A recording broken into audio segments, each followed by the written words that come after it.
Let's go ahead and open up the passenger side door, open up the glove box, and if you have anything in the glove box, just get it out because we're going to get that glove box out of that position. First, let's go ahead, get that dampener arm and pull it out straight. You just have to pull it out straight, it comes off, and then push it to get it out of the way. Now there are two stoppers, one on each side, which hold the glove box in place. See that?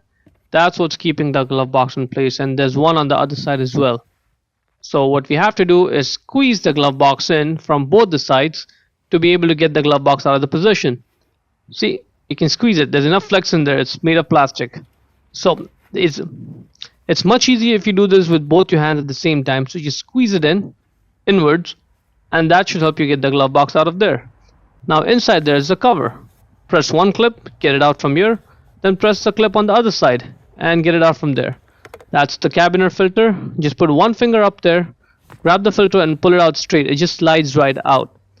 Now this is the top side, the dirty side, and this is the clean side.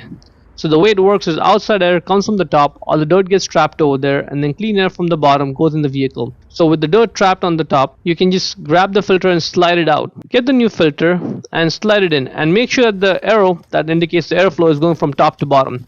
And it's much easier if you put in this filter in with both your hands, because you have to sort of squeeze them in, at least for the beginning part, and then push them in, just the way I'm showing. Once it goes in like halfway through, then you can easily just push it in the rest of the way. See how I can slide it in and out? That is looking good. Now get the cover and make sure it's positioned correctly. The lettering on the cover should be in the proper orientation, not upside down. Align it and just push it in from both the sides to clip it. Now get the glove box and push it back in place with force.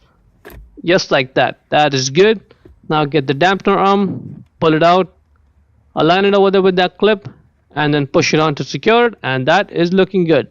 Let's try this out. Glove box is working fine, and that is pretty much it. Hope you found it useful. Before we go, let me give a quick shout out to Naya Motors Inc. for letting us use the car today to film the videos. They are a used car dealer here in Ottawa, Canada. Check out the link in the description for their entire inventory.